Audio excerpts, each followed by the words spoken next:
Magandang hapon mga kabay. So meron pa akong repair dito. Cordless ulit mga kabay. Ang ginawa ko, kinating ko na naman. Ayan. Pira-piraso na po siya. Ayan. So ayan mga kabay, nakalas ko na po. Malambot na po kalasin dahil hinasa ko po ng grinder. Ayan. So ayan po mga kabay. So papalitan na po natin ng chuck. Ito po. Hindi ko na po pinakita yung pag-grind. Ayan, grinder din po ang gamit ko, pang-cutting. Inunti-unti ko lang siya paghasa mga kabay na hindi naman tamaan yung thread nung shafting. Ayan. So kukuha ko ng chuck mga kabay. Saglit. So ayan mga kabay, ito po yung ipapalit natin. Ayan. Bakal din po, katulad din po nung kinating natin. So, ang size niyan mga kabay, 1/2 by 1/2. Ayan. 1/2 po yung sa harap, yung nag-iipit ng bala. 1/2 din po yung kabitan ng spindle mo. Ayan. So, ikakabit na po natin yan mga kabay. Ayan. So, sa pagkakabit mga kabay, madali lang po talaga magkabit kaysa magkalas po. Ayan. Ayan, ganyan lang mga kabay. Tapos ibuka mo lang yan. Pasakan mo ng alin. Saan bang alin? Wala na. Alin!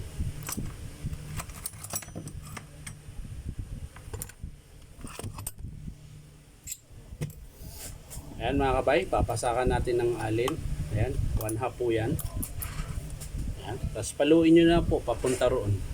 Yun lang po ang paghihigpit niya. Ayan.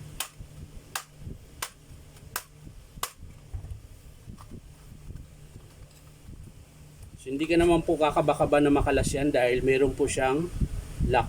Ayan, screw. Ang tanggal nito mga kabay, paluwag. Ang paluwag nito, pahigpit. Ayan. So, iwasan nyo pong tamaan ng bala to dahil pag napudpud po yan mahirap po magkalas. Ayan, tingnan nyo po, kaya ko po siya nakalas dahil pinutol ko po yung ulo ng pinakadulo ng chuck para lang mag-grind ko yung gitna. Ayan, hinati ko siya sa gitna para po siya makalas. Ayan. So yan mga kabay, kakabit na po natin ito. So ngayon madali na lang po maghigpit niyan dahil nilagyan ko na po siya ng kanal. So sakto na po siya sa flat screw. Ayan, hindi na siya alin. So ayan mga kabay, pansinin nyo po yung ikot ko, paluwag po siya pero humihigpit po siya. Ayan.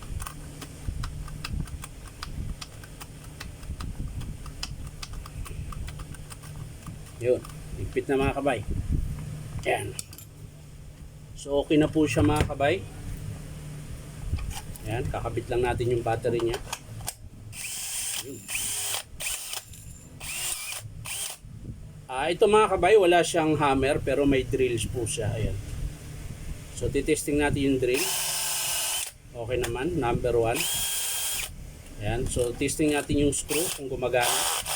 Ayan, gumagana sa mga kabay. 1, 9, 11, 12, 15. Hindi mo na mahawakan yung 15 mga kabay, masakit na. Pwede siguro kung may gloves ka. Number 1 pa lang yun mga kabay. Lalo na pag i-number 2 mo yan, mas masakit na po yung sa kamay. Ayan. Ayan. Malakas na po. Ayan.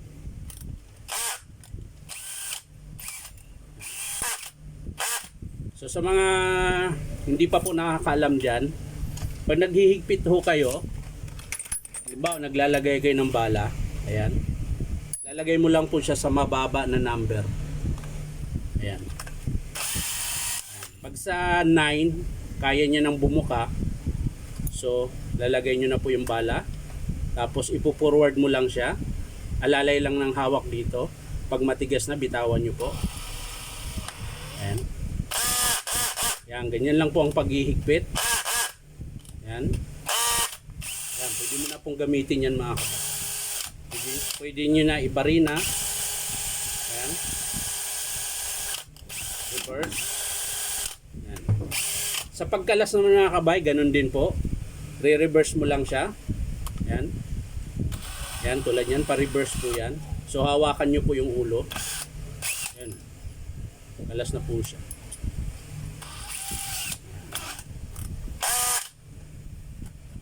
Para lang po yan sa hindi nakakaalam mga kabay. Kasi yung iba alam na po nila kung paano. So yan mga kabay, maraming salamat.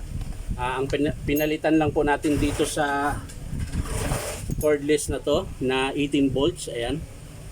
Brushless na po ito mga kabay, ay yung chuck na nilagari po natin. So ayan po yung chuck niya na luma mga kabay, pira-piraso na po yan. Dahil inunti-unti ko po ng lagari. So yan lang mga kabay, maraming salamat sa panunood at pa-like and share na rin po. At syempre po, subscribe nyo po itong aking YouTube account na Inom Tabay. So maraming salamat mga kabay, bye-bye.